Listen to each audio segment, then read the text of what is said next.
If a brutal storm had wiped out your entire tribe, and you woke up naked and adrift in the middle of the ocean, what would you do? In this Rimworld challenge, I'm attempting to survive at least 100 days on a raft, surrounded by nothing more than water and wreckage. I'm only allowed to expand by using pontoon bridges, and I can't create any land except for chinampas. Unfortunately, there's not an easy way to generate this scenario, so I'll be leaving some notes about how I set things up in the video's description. There's also a couple of self-imposed rules listed there as well. I'll be leaning heavily on the medieval overhaul mod, so don't be thrown off by things such as raw wood and wooden planks. I'll explain those differences during the video. Lastly, I haven't seen any challenges quite like this one, so let me know if you've tried it and how it worked out for you. Now let's dive into a new adventure. Day 1. I awoke as Lowtide, a proud warrior of the Seahorse tribe. No, I didn't mean to make it rhyme. Islands of flotsam drifted all around us, the shattered remnants of my tribe's fleet. My memory of last night was just as foggy as the current weather. I remembered calm seas and merriment as we were celebrating the chieftain's birthday. But then, there was a roar of thunder and monstrous waves. A tremendous storm had descended upon us. The rest of my memories were washed away. Either way, none of it mattered now. The ocean would not feel sorry for me, so why should I pity myself? The Seahorse tribe has a saying, idle fish are easily speared, and Lowtide wouldn't be caught today. Based on the sun's positioning, it would be dark soon, so I set him off to gather what little supplies he could, and considered our predicament. The raft was wedged into a submerged sandbar. This alone wasn't so bad, but the foundation was heavily damaged, and the sail was torn to shreds. There was a small area of shallow water around the boat which I can navigate freely. However, the undercurrent of the deeper ocean was too powerful to swim across, even though the surface seemed calm. The good news was, I was alive. The sea gods had spared me, though whether that was a blessing or a curse, only time would tell. I also had some supplies which were nailed down to my raft at the start of the voyage. These supplies were a good start, but there were other useful items just outside of our reach.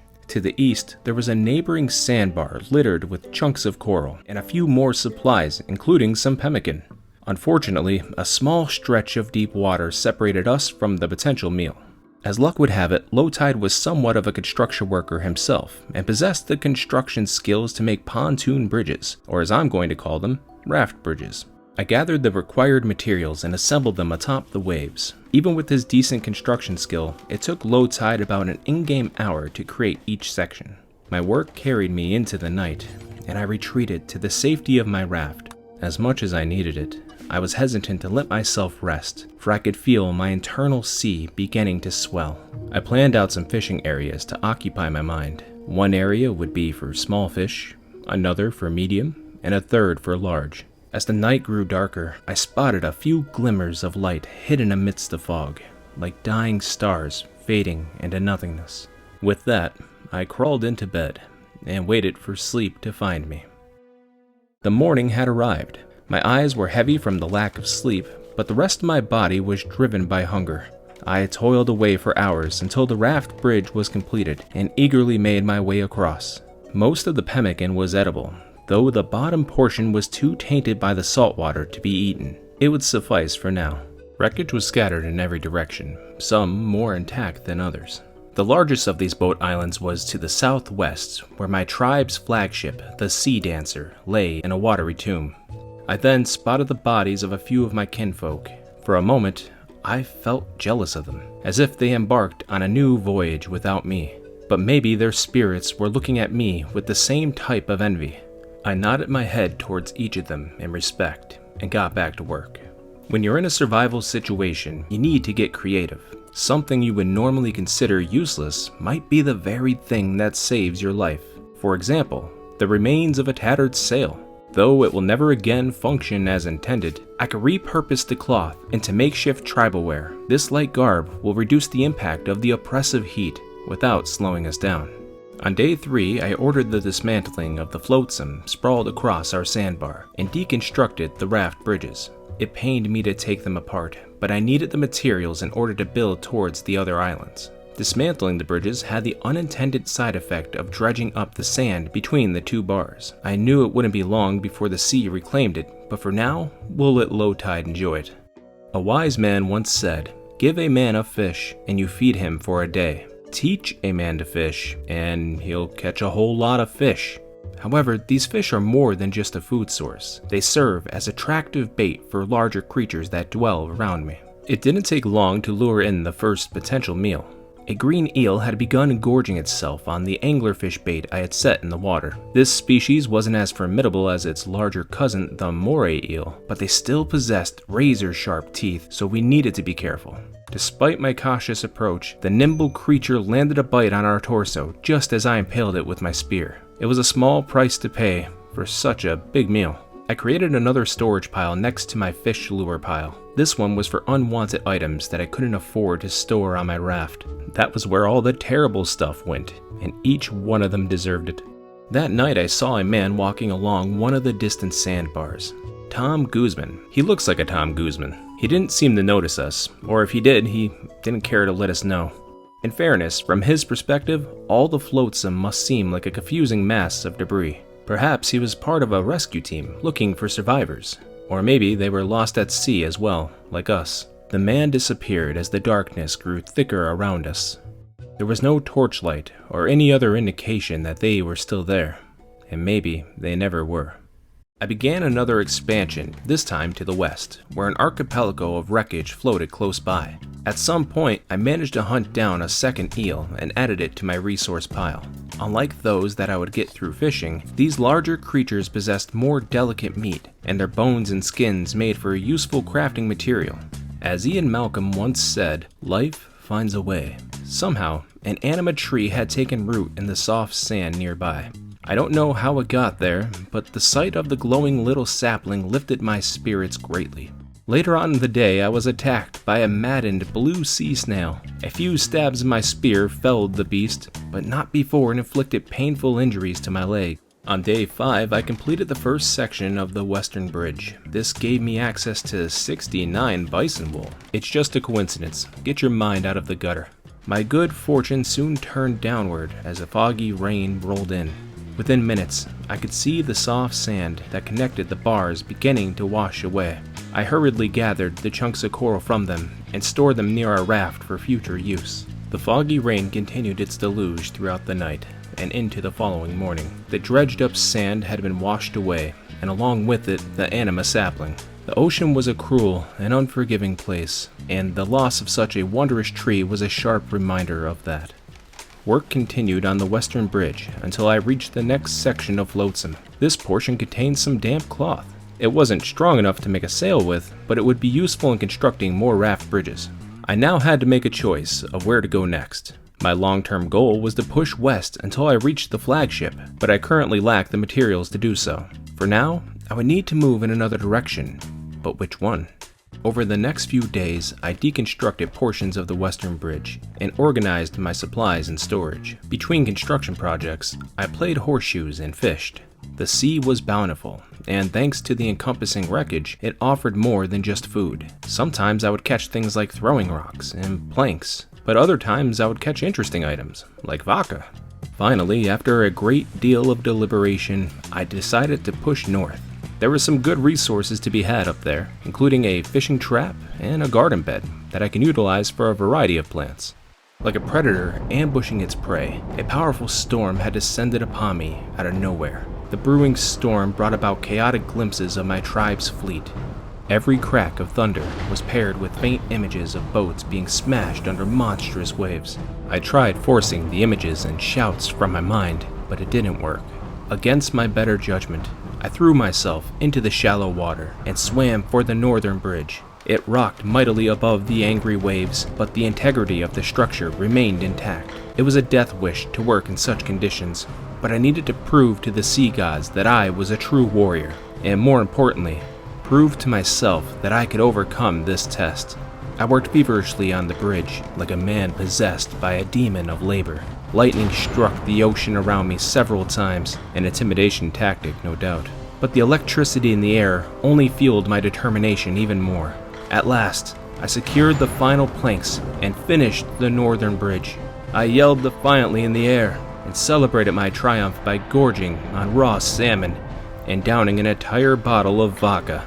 And soon, Lowtide fell into an alcohol-induced slumber. a much needed rest. During the night, while Lowtide slept, a wild woman appeared to the northwest. She was naked and lost, like us, but not one of our tribe. Like two ships passing in the night, they were completely unaware of each other's existence. So close, yet an ocean apart. She had some good stats, and didn't mind getting her hands dirty. The kind of person you would want next to you in a fight. I don't know what caused her to go crazy out here, though I can look around and take a guess. If possible, we would try to rescue her. The thunderstorm had softened into a heavy rain overnight, and we started the day by adding another section to our northern bridge. We ran out of wooden planks about halfway through and needed to craft some more. For those of you unfamiliar, here's how you create a plank. Step 1. Gather up some raw wood. Any type of wood should do, but we're going to use these logs right here. The next step, bring that raw wood over to a crafting spot, or a crafting station if you're able to. As for the final step, you just simply need to saw the raw wood into 4 separate pieces, and in doing so, you've now created wooden planks. Great job! Perhaps as a reward for our determination yesterday, the sea gods provided us with a gift of sorts. A legendary dare, a fabled creature of great intelligence and unrivaled strength, appeared along the southern sandbars. It had the horns of a giant elk and the body of a dire bear.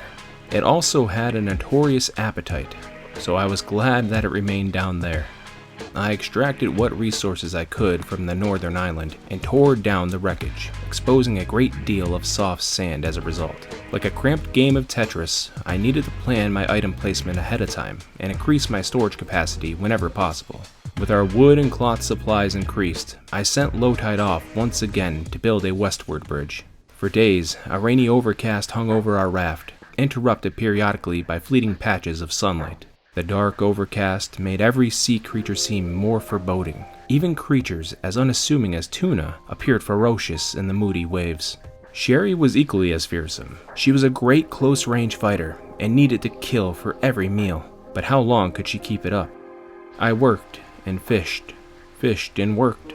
My hands were calloused and my body ached. I subsisted off the same watery abyss which imprisoned me, and found peace only when I watched the sunset. My raft was a wooden sanctuary amid a sea of chaos, but the wooden planks beneath my feet could not fill the void I felt inside. There was an eternal dread lingering within me, a deep fear knowing that I was very likely the last member of my tribe, the last seahorse. On the 15th of April, May, there was reason for celebration. I had fished out a fedora from the sea. It was a plain, white hat of normal quality. But out here, it was as good as masterwork. It would provide Lowtide with a small amount of heat insulation, but more importantly, it made him look like a proper gentleman. Early the next morning, I finished the first portion of the western bridge, and my focus was immediately drawn to the skeletal remains of one of my tribespeople. Her name was Maya, or Maya. I couldn't recall which, as I only knew her from afar. Her clothes were ripped into shreds, and her bones were picked clean by the birds. Traditionally, we burned our dead at sea. Unfortunately, I didn't have the additional resources to spare. I'm sure she would understand. So instead, I opted for the next best thing I can think of, and dug a grave in the exposed sandbar to the north. Her body wouldn't burn, but her bones and spirit would be with the sea all the same. I carefully wrapped Maya, or Maya, in some eel leather and buried her in the sand. After saying a few prayers, I stood by her in silence, to comfort her spirit as it transferred to the sea. In truth, she was comforting me just as much. I stared down at her grave, and I couldn't help but think of my own mortality. Now that my people were gone, who would remember me? On day 15, I began construction towards the nearest supplies to the south. My early momentum was interrupted by a hungry red snapper who foolishly took my bait. I charged in at once and thrusted my spear into its belly. It was a brutal battle, a classic showdown of man versus beast. Despite an abysmal medical skill, Lowtide was able to patch himself up well enough, but the serious pain he experienced was another complaint on a very long list. After turning the red snapper into lunch, we were greeted by a dolphin. Many people considered them to be peaceful, but that couldn't be further from the truth. No, seriously, look into it. They're monsters. She ate a good chunk of the red snapper I had laid out, and there was nothing we could do about it.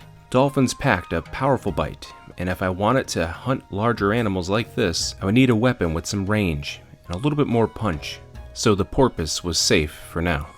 My wonderful fishing trap continued to provide, even while I slept.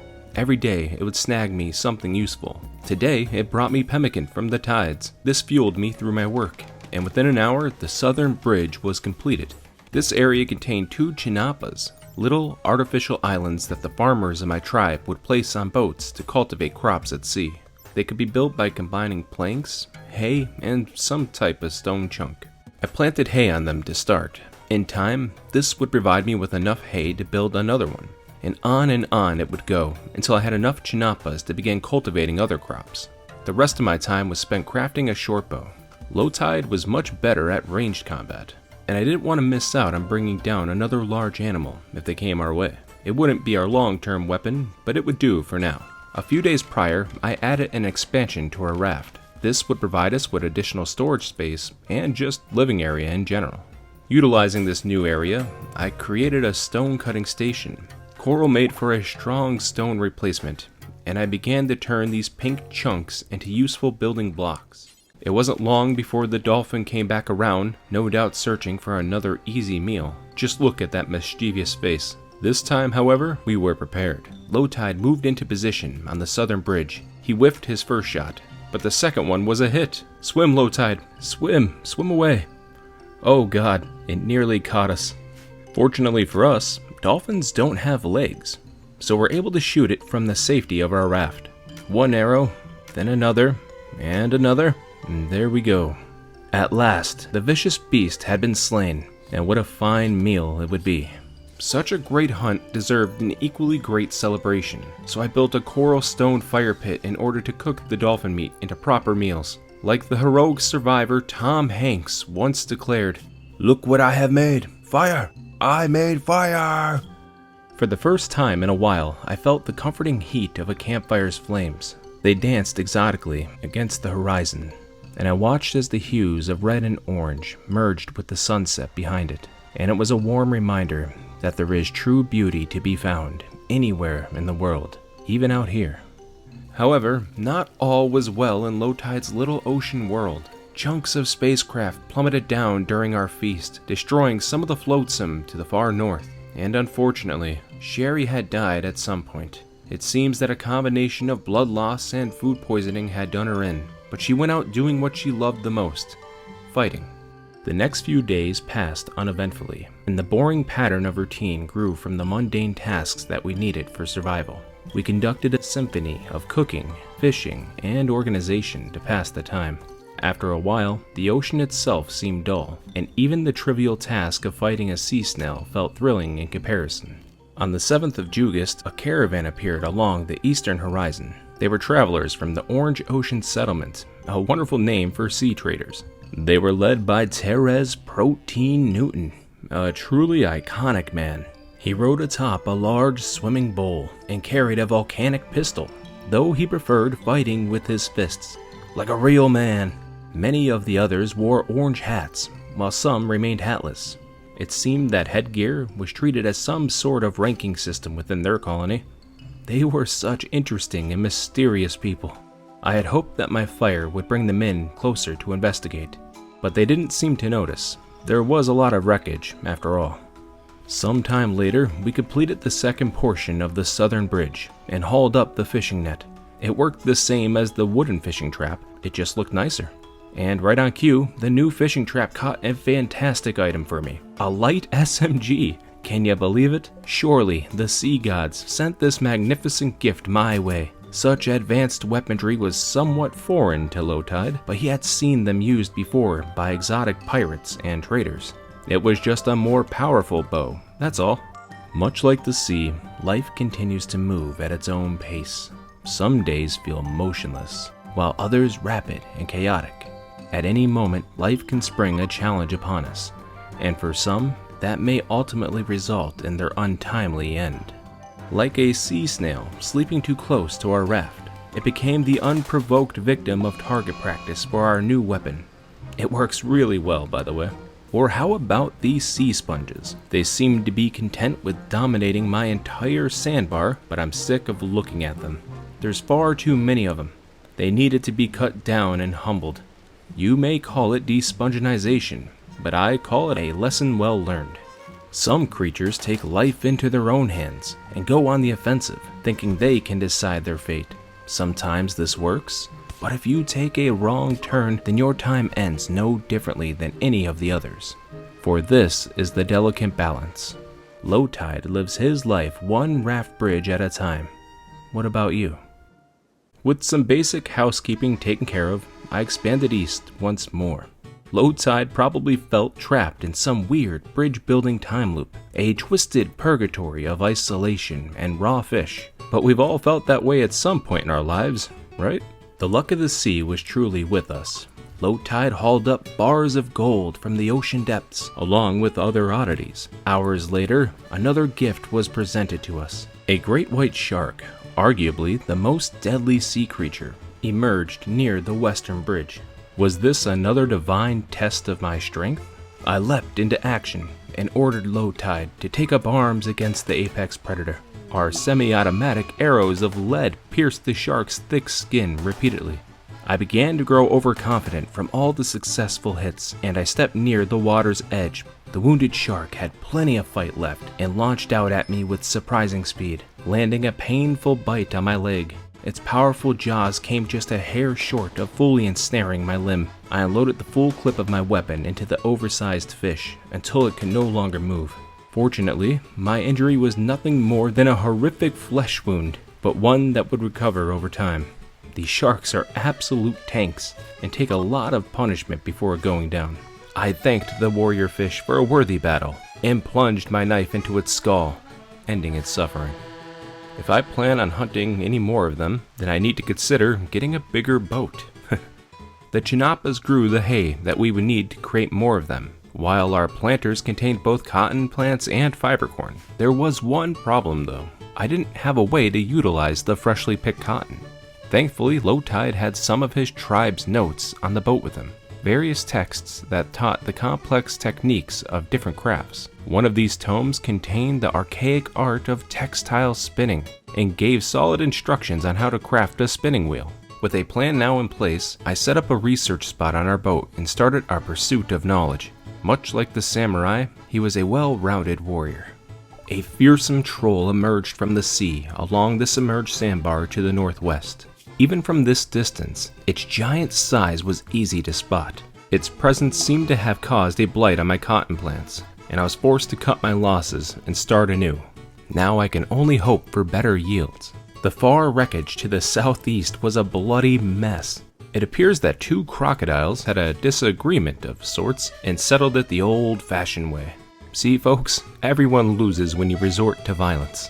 I spotted a large stack of hay near the Seadancer. It had been slowly deteriorating over the past 2 seasons, and it would eventually wilt away altogether. It would be a nice addition to my resource pile, and it would sure help with making Chinampas, but I don't know if we'll make it there in time. With only 27 days left, we're cutting it close. In the early hours of October 8th, an uneasiness fell over the area. A group of unfriendly-looking furry people appeared to the northwest. I've seen groups like them before. They were raiders. Dangerous folks, only interested in loot and slaves. Luckily, they weren't targeting us. They were more intent on causing destruction to any flotsam they could reach.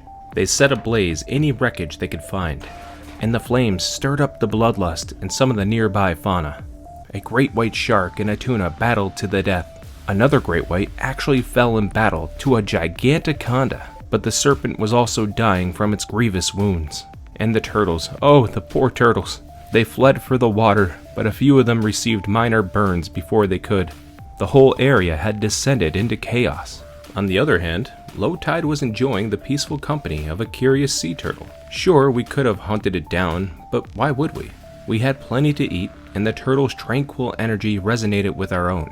We spent some time fishing, and later on constructed an iron research bench. This bench would greatly boost our research speed. It would be great if we could create an indoor area to make it even faster, but with our limited space that just wasn't an option. Later that night, steel rained down from the heavens above and landed near the southern bridge, narrowly missing the Chinapas.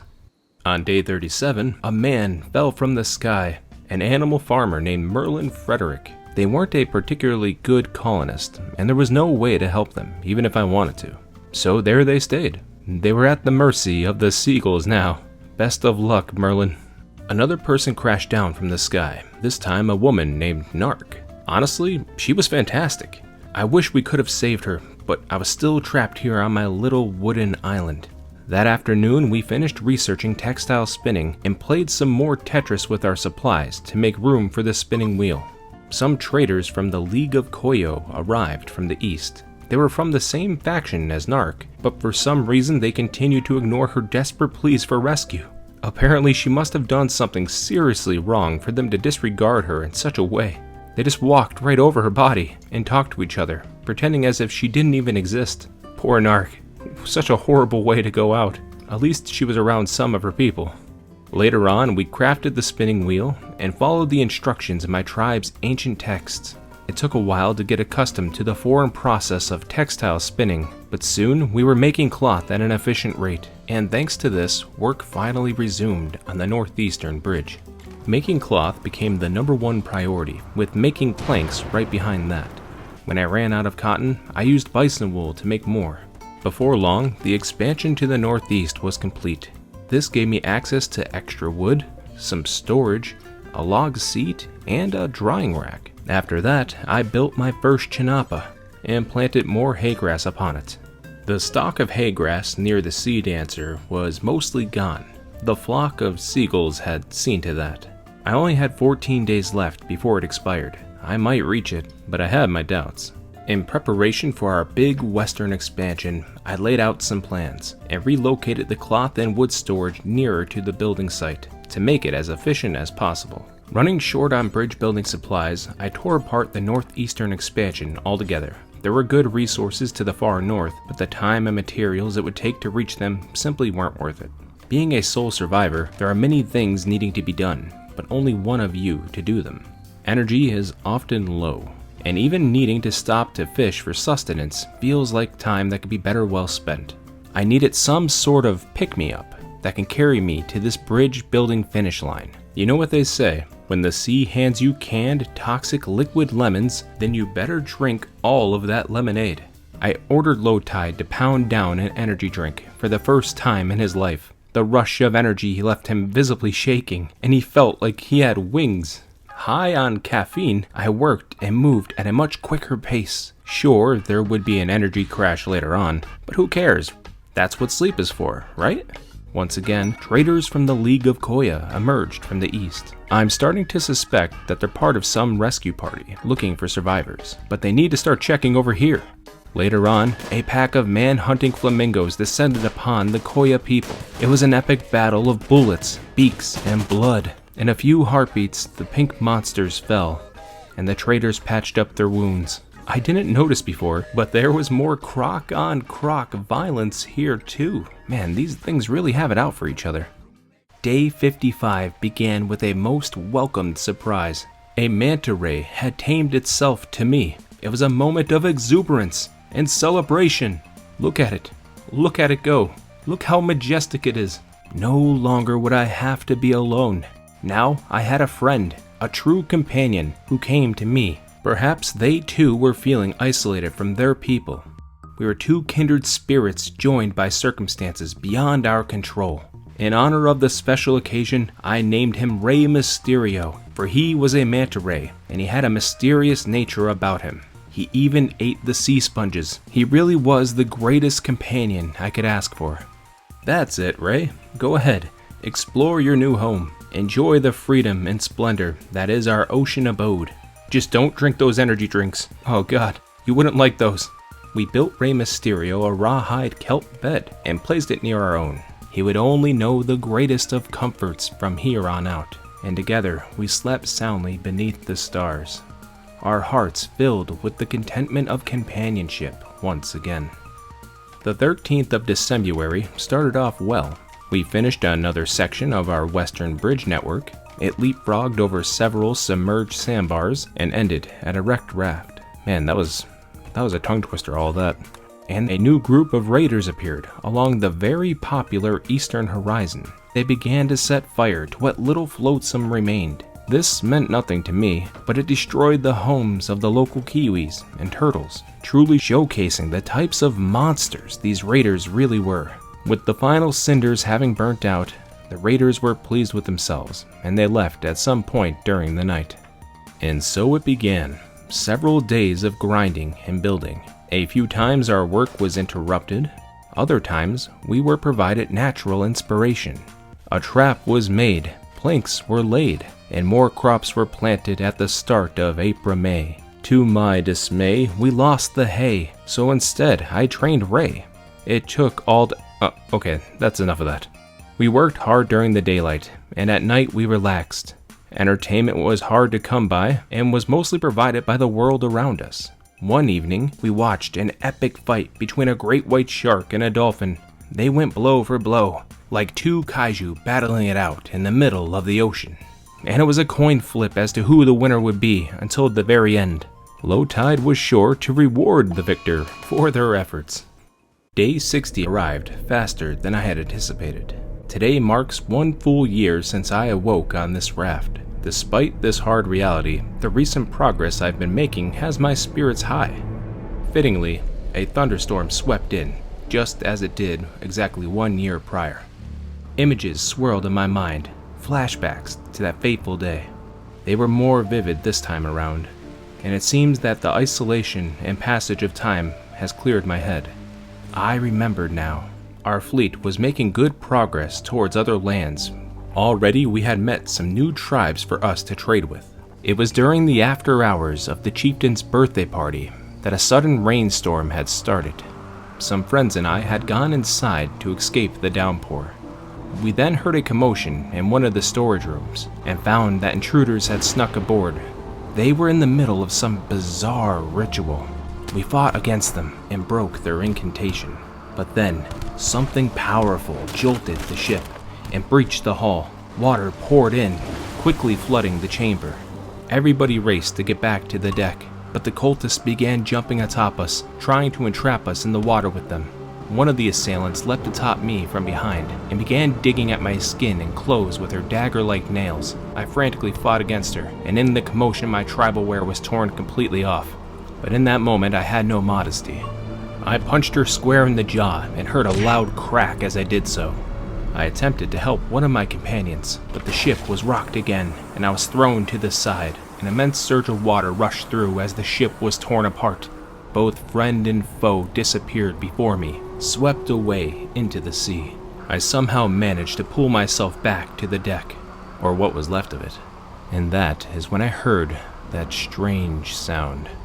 It was unlike anything I've heard before.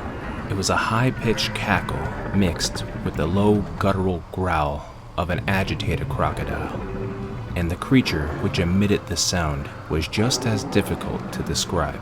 It was an offense to the sea gods themselves, the perverse offspring of man and squid. It was tall and slender and cloaked in a dark robe. Its skin was greenish blue, and there were 2 tentacle-like appendages protruding from the sleeves in its robe. Most noticeable of all were the 2 bulbous eyes that appeared to sit on the lower sides of its face, large orbs of burning charcoal. The strange thing reached in my direction, but then an enormous wave washed over us, and I smashed my head against the deck. Then my world faded to black. What was that thing? And why did it target us? A streak of lightning slammed down nearby and forced me out of my daydream. It was a close call, and something I should have been more aware of. I shook my head. These unsettling memories I have, I couldn't even be sure if they were real. When the only voice you hear for 4 seasons is your own, everything begins to feel like a fever dream. More lightning struck around me. My body shook even more. How was I, Lowtide, a proud warrior of the Seahorse tribe, so paralyzed by these memories?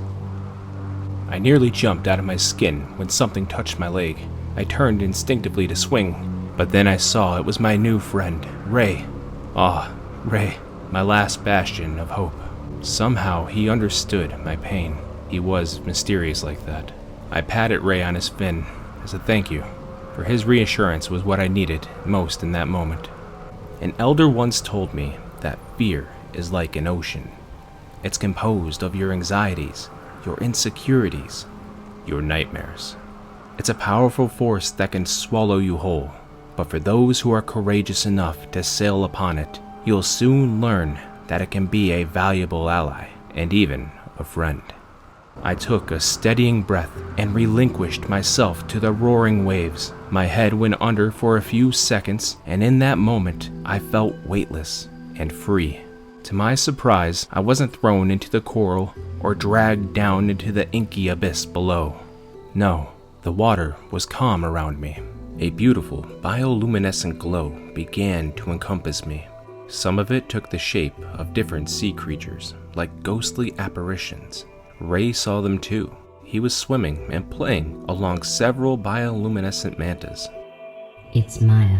I heard a voice whisper in my ear. I turned and saw the spectral figure of a woman floating before me. We reached out for each other at the same time, and when our hands touched, a warm, calming sensation raced through my body. I couldn't see any expression on the being's face, but I could feel it smiling peacefully. Somehow, they knew. She faded away into the gentle current, like a shadow being blown apart by a breeze. I was sad to see her go, but I was also excited for the journey she had ahead. Only then did I notice the dozens of other apparitions floating around me. An uplifting warmth filled the water, and in unison, they all dissipated back into the ocean. And the sea was dark once again. I resurfaced sometime later, with Ray by my side. I let out a hearty laugh that involuntarily erupted from deep within me as I was overwhelmed with joy. My tears joined the salty waves.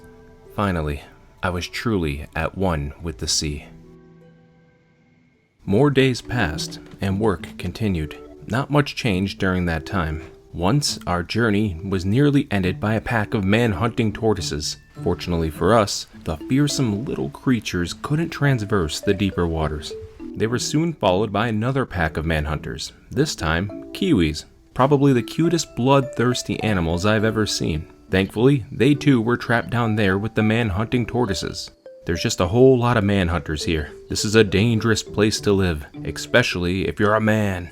I began crafting a lot of coral blocks, and it soon dawned on me that I can make more planters with them. Of course. Oh, what a fool I've been. Many in-game weeks could have been saved if I had just realized this sooner. Over the next few days, I clogged the bridges with planters and sowed more fiber corn and cotton. After some time together, Rey Mysterio and I formed a bond. We had a sacred friendship that few could ever understand. But there was a kinship of souls that was unbreakable. One dolphin has been hanging around the past few days looking for handouts. My animal skill was high enough to try taming it, so I gave it a shot. Success! We added a new dolphin friend to our now growing tribe. He will be called Dolphin 1 until he could prove himself to us, or until we think of something better. In the middle of the night, a maddened green eel viciously attacked me. With no other choice, I was forced to put it down. At least its suffering was at an end. I don't know why, but the startling attack inspired me to finally give Dolphin 1 an actual name, and I named him Dolph.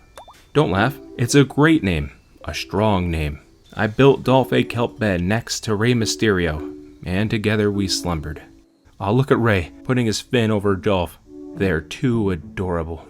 Time, much like the tide, continues to flow in and out. Sometimes it's exciting, other times dull.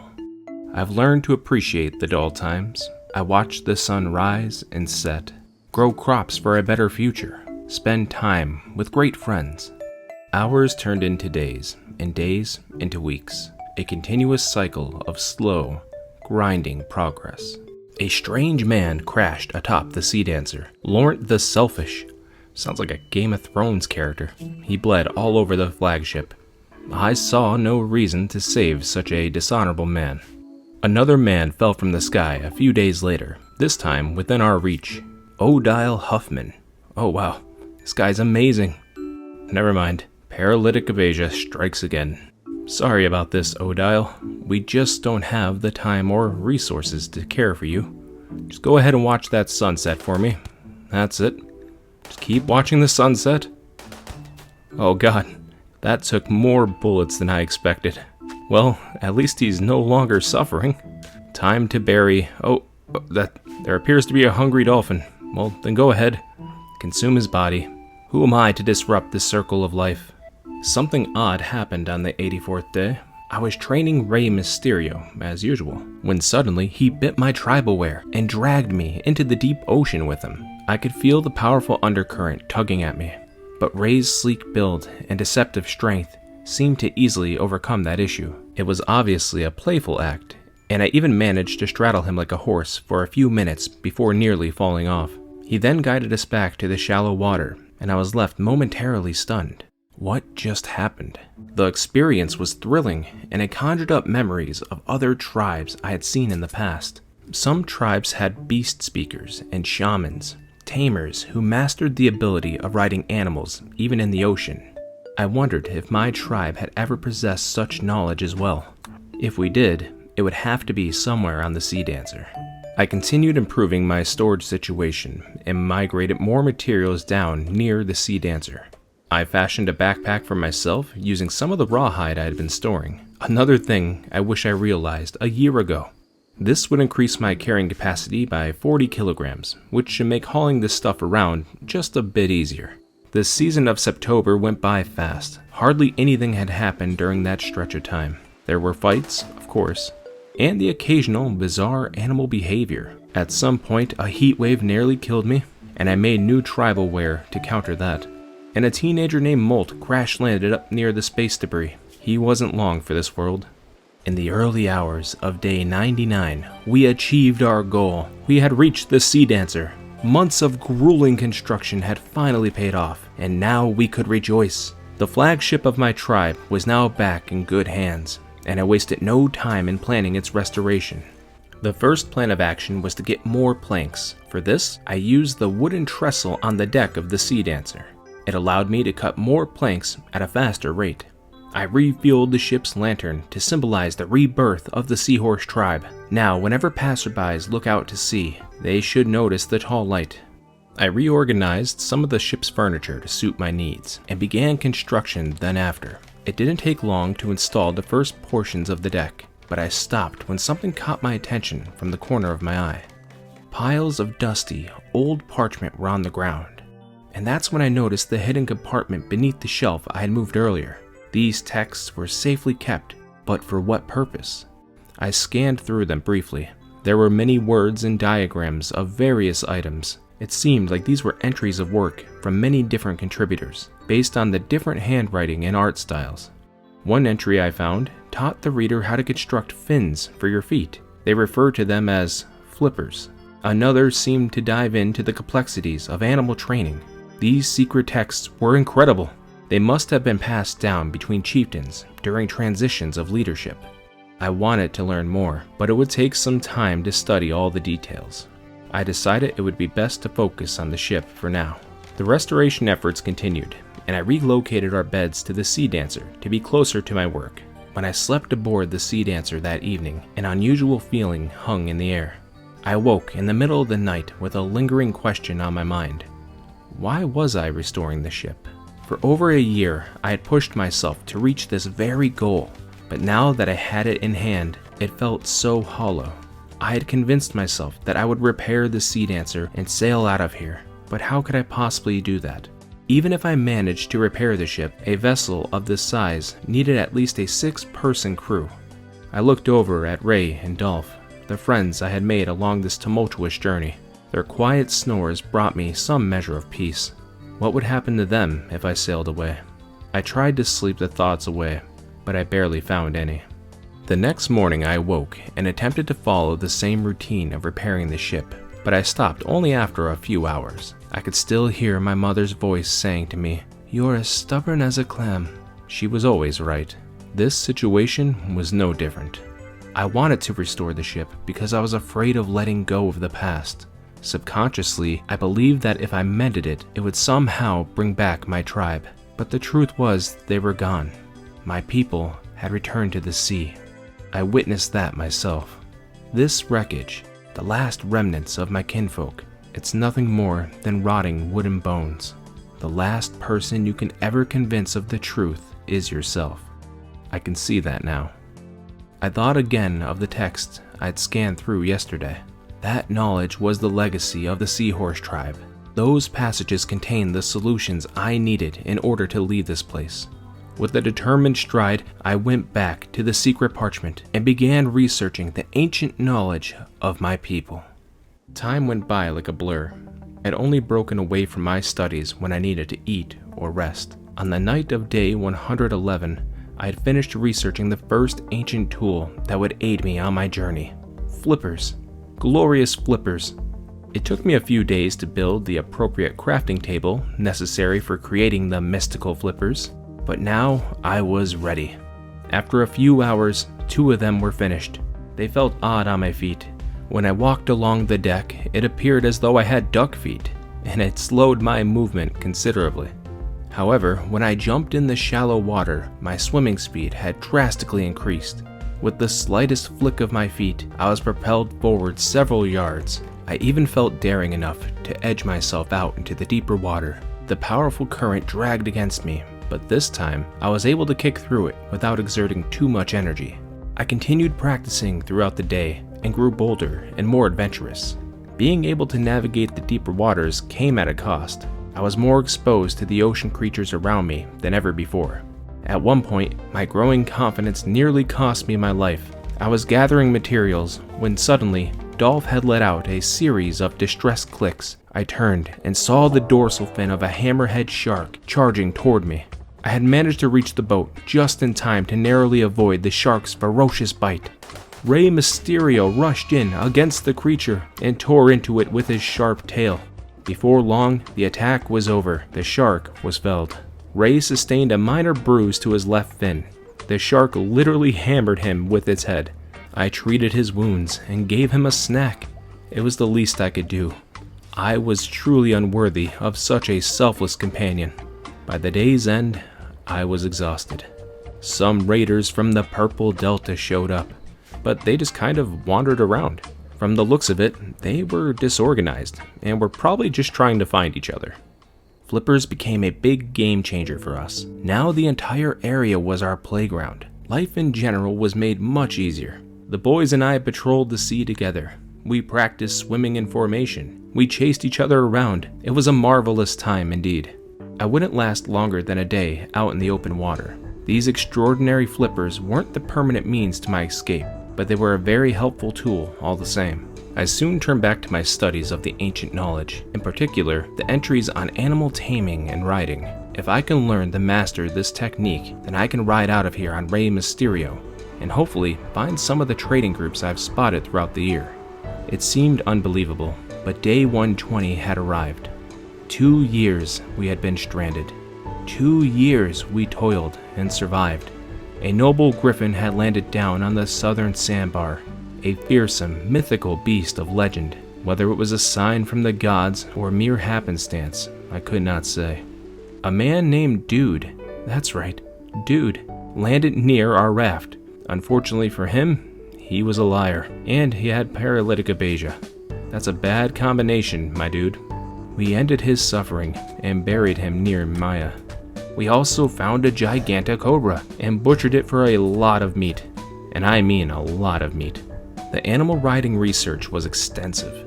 It took well over a week before I finished reading the entries. However, the many days of grinding was well worth it. I learned a great deal during my studies, such as how to better communicate with my companions through hand gestures and sound. I taught them how to follow me, how to pick me up if I fell off, and what direction to travel in. Dolph was too small to bear my weight, so he would have to flank us and scout ahead if needed. Rey Mysterio was much stronger than his graceful build let on. He seemed unfazed when riding with me, even with a backpack full of supplies. We practiced for a full day, and that evening I finished collecting all that I needed for the journey ahead. On the morning of day 133, I gave one last look at everything I had built. For the past 2 years, this was my home, my solace, my prison. The greatest challenge of survival at sea is psychological. The endless cycle of sunrise and sunset, the ever-moving waves, the loneliness that no amount of recreation can overcome. Isolation is a punishment that should be reserved for only the most evil of people, but sometimes it's a path that leads us to new horizons and great friendships. The lessons learned and the memories I've made here will stay with me forever. This is the very spot where my tribe was lost, and also where my new tribe was found. The most important thing I learned is that if you find yourself and know who you really are, you can overcome anything.